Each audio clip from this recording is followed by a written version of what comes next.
Dampak buruk judi online sudah banyak dirasakan seluruh lapisan masyarakat. Seorang ibu rumah tangga di Cilincing, Jakarta Utara terpaksa bercerai dengan suaminya yang kecanduan judi online.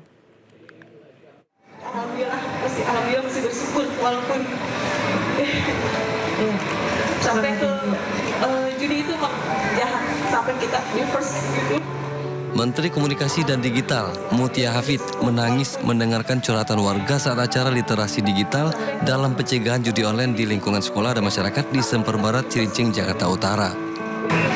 Suami saya sendiri sampai dia ditahan gara-gara judi online.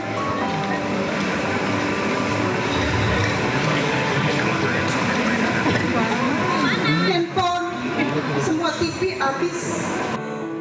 Dalam acara ini banyak ibu-ibu yang curhat tentang bahaya judi online yang mereka rasakan. Ada yang harus banting tulang memenuhi kebutuhan sehari-hari karena sang suami kecanduan judi online. Bahkan ada yang harus bercerai karena tidak tahan dengan suami yang kecanduan judol. Ini kan judi online, pinjaman online ini kan sampai ke ranah masuk di kamar, di ruang sangat privat. Jadi mau tidak mau kita harus melibatkan masyarakat terkhusus ibu-ibu. Toh ibu rumah tangga ini yang paling banyak juga merasakan ya, misalnya suaminya terpapar judi online, mereka yang merasakan susu anaknya nggak cukup, makanan nggak cukup, dan lain-lain. Itu perempuan yang paling merasakan. Menkom DIY Mutia Hafid mengatakan wilayah Cilincing merupakan salah satu daerah dengan jumlah pemain judi online tertinggi di Jakarta. Dari Jakarta, Anissa Septiarani, Ari Setiawan, Ainus melaporkan.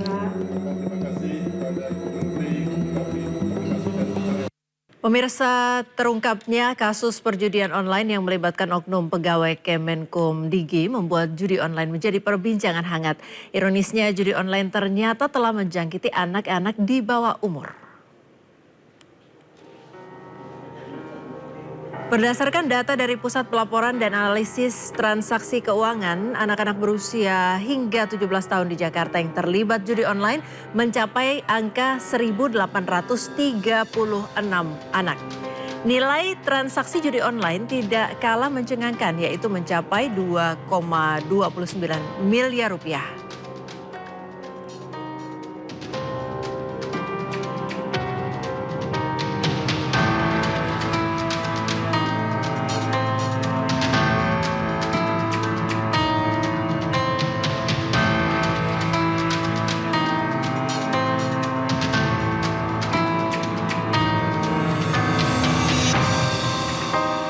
Sebelumnya Kapolri Jenderal Listio Sigit Prabowo mengatakan akan memeriksa semua pihak yang terlibat judi online di Kementerian Komunikasi dan Digital, termasuk memeriksa Menteri Budi Ari jika ditemukan bukti yang mengarah padanya.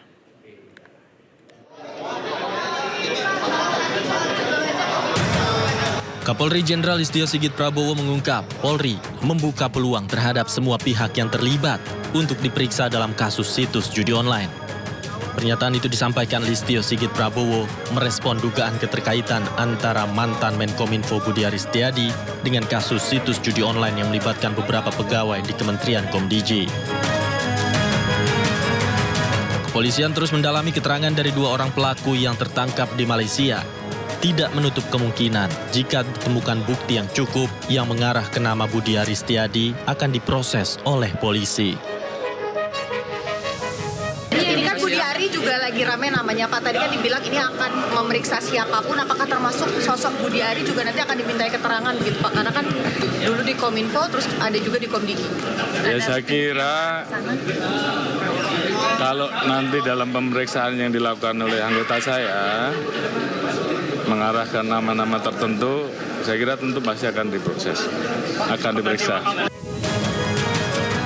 Sementara itu Budi Ari memberikan respon usai namanya dikait-kaitkan dengan kasus situs judi online. Ia mengaku siap diperiksa dan mendukung penuh proses penegakan hukum atas kasus judi online. Mau ke luar negeri ya, pokoknya saya fokus ngurus operasi dan rakyat. Kita dukung penegakan hukum, dan yang ketiga kita tetap serius berantas judi. Kapan ya? Solusinya gimana Pak? Lalu kita warga negara. Udah nanti katanya polisi mau mendalami kok. Gimana Pak? Tunggu aja dalamnya tinggal apa? Kita siap dipanggil juga Pak. Pasti enggak. Berarti siap, berarti nggak terlibat Pak? Ya. Apa kenal nggak Pak 14 pegawai Komdigi yang diperiksa Pak? Ya tahu lah nama Nama Budiari diduga terkait dengan praktek pemeliharaan situs judi online di lingkungan Kementerian Kominfo di era kepemimpinannya. Hingga kini, polisi telah menetapkan 18 orang tersangka atas kasus situs judi online. 10 diantaranya adalah pegawai di Kementerian Komdiji, sementara 8 lainnya adalah warga sipil. Dari Jakarta, Tim Liputan iNews melaporkan.